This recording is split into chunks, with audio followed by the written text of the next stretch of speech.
Hello and welcome to Channels Book Club. My name is Olakunle Kasumo, and it's great to be on the show where we discuss all things books. Today we've got a book that will get you thinking. You know, all of us are born, and then one day, every single one of us, bye-bye. It happens to all men. That is the destiny of mankind. We are born, and then we leave one day. We just don't know when. Nobody knows when he or she is leaving the scene. But what we do with the time given to us in between being born and dying is crucial. A lot of people live life without actually living life. One wise man once said that all men die, but not all men live. That's very deep. And we need to live our lives in such a way that we leave our talents, we leave our gifts, we leave everything God has given to us, we leave them on the table, so to speak. By the time we are going away, we put everything down and we use them to bless the lives of other people. Well, let me not talk much. This book, titled An Unfinished Life, by a gentleman I simply like to call Obinna. No long stories. Obinna, just a fantastic gentleman. This is his second book that we are featuring on the show. Remember, we had him as a guest on the show once where he discussed his first book. Well, he's churned out the second one, titled An Unfinished Life. One thing you will never have is more time. You can have everything, but you're not going to have more time. I'm not going to have more time. As the clock ticks away, our lives tick away. So let's get serious and let's do something with our lives in such a way that by the time we are going, we would have impacted our world very positively. Let's get to meet with Obinna and then explore his book. Obinna Onwuelingo is a life coach, public speaker, financial analyst, commercial banker, and author of 2 books. Onwuelingo has over 14 years of experience across the aviation and financial services industry. As a trained life and emotional intelligence coach, Onwuelingo offers courses on sales, emotional intelligence, critical reasoning, public speaking, leadership, and neuro-linguistic programming. He joins Channels Book Club to discuss his most recent book,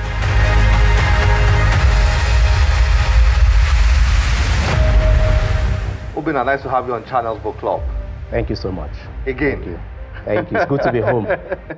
This is your third one. Well done. You keep churning them out. Thank you so much. And I have to say that this one is really inspiring. Your other 2 books, fantastic. But I think maybe you reserve the best for the third. Thank you. Thank you so much. Okay. An Unfinished Life. Obinna, this is not flattery. This is really inspiring. And I think everybody should read this book because it's deep. It is. If you ask me to summarize it in one word, I would say deep. It's really deep. It gets you thinking. It got me thinking about life, about the way we use time, about the way we, our paradigm of life, you know, our values and what we should prioritize. But I'll allow you to introduce An Unfinished Life. What inspired it and what will readers find in this book? Thank you so much. So let me use the opening quote in the book, to drive this point home.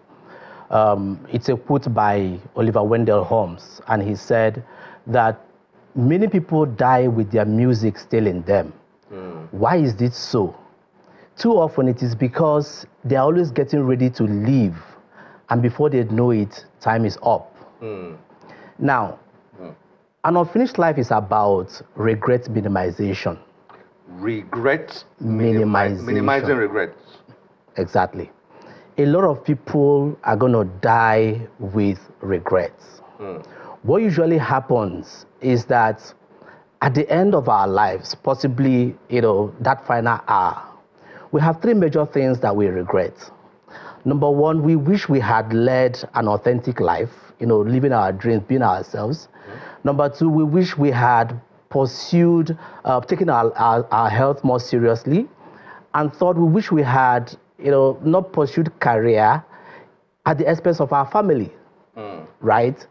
And then if you also look at, juxtapose this with what Ryan Holiday said, that many of us, work so hard going after things we don't like, okay, to prove ourselves to people we don't respect, and to get things we don't want. Wow. So you notice that at the end of, if you have ever interviewed people who have actually, taken care of the terminally ill and caregivers who have worked in hospices, you find out that this is actually what most people regret at the end of time. So an unfinished life tells you things you need to do so that you don't get to start regretting at the end of time, so that you can have a finished life rather than an unfinished life. So that's what what are the things that shorten our lives? This book will tell you about those things, and what can we do such that at the end of the time we'll have a fulfilled and finished life. Obinna, you don't pull punches here in this book. You've not tried to be nice and try to say all the sweet things. At times, I felt, reading some parts of it, I felt like it's dark. But it's reality. Absolutely. I mean, you talk about death here, so I mean, you are talking about any other subject, and that is supposed to be the way things should be. We should talk about death as much as we talk about life.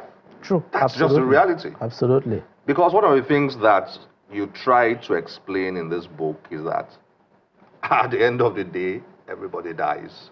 So why not live your life in such a way that when your time has come, it's going to be glorious? Absolutely. I think that's one of your messages absolutely. in the book, right? So what I'm saying in the book is, life is like a melting ice, okay? There is nothing you can do to stop it from melting.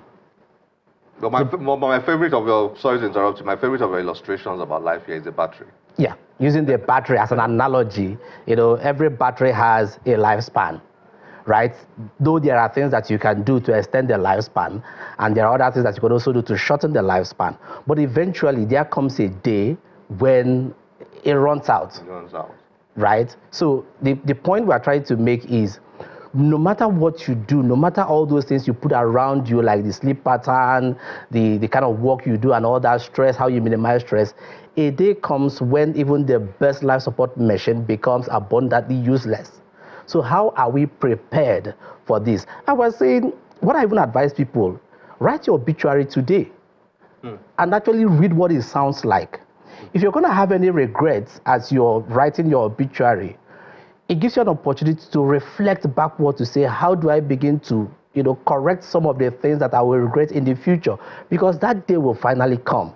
That is what this book is all about. Are you concerned your book will be interpreted as too serious?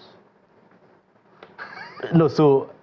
or that's the idea? That's actually the idea. So there was a part in the book that I said, be serious, but don't take life so seriously. Yeah, I love that. Okay? Yeah, don't take life so seriously, and don't take yourself so seriously. Don't take yourself so seriously. Yeah. But the message I'm trying to pass on is that one thing you will never have is more time. More time. One thing you never have. Stay present.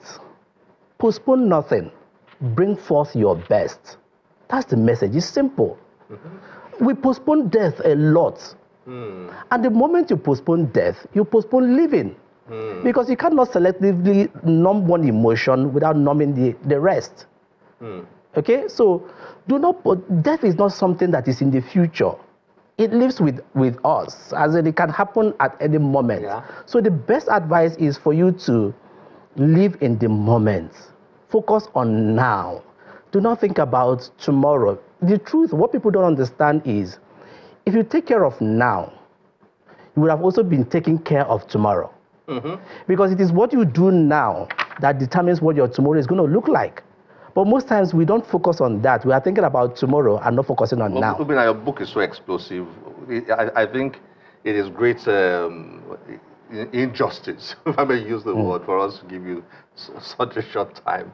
But there are many parts of your book that bring a balance, and make a reader think very deeply. For example, work, where you explain that, look, People go to work with their shoes, with their clothes, so they almost live in the office, you know, and where you explain that you have resigned from 4 different jobs, Absolutely. you know, and walked away. You know, I liked that part because it made me think about work. And you were basically trying to say, do the kind of work that gives you fulfillment and is relevant to you as an individual, not work that makes you lose your freedom, right? Absolutely. That's one of the things you say. Yeah, that's true. So what that part is saying is also taking us back to the quote by Franz Kafka, who said, I was ashamed of myself when I realized that life was a costume party and I attended with my real face. A lot of people go about not being themselves. Okay, at work you do a work, and at the end of the day you are filled with regrets because you couldn't express yourself. You are trying to impress someone, right? The bosses and all that. So what we are preaching is do something that brings you fulfillment. Because at the end of the day, 3 questions matter. Have I lived well? Have I served well? Have I loved? So if you can't answer these questions in affirmative, then there's a problem.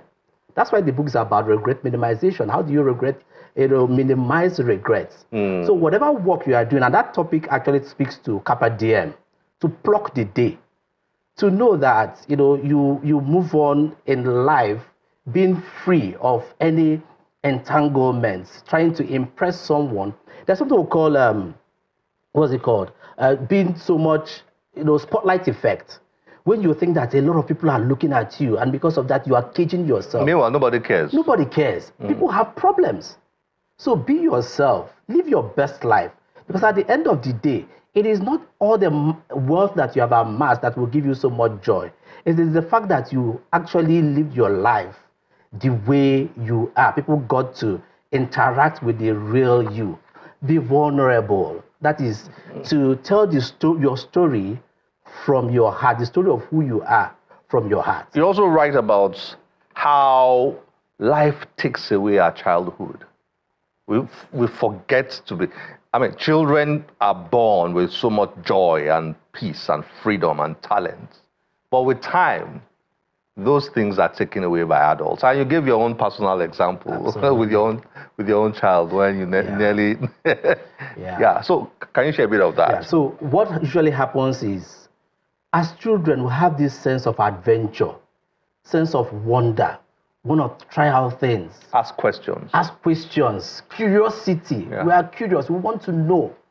But as we get into, adolescence, everybody, don't do that, don't go there. The society says this, your parents said this and all that, and we begin to minimize a lot of things. We're not curious anymore. We're not asking questions.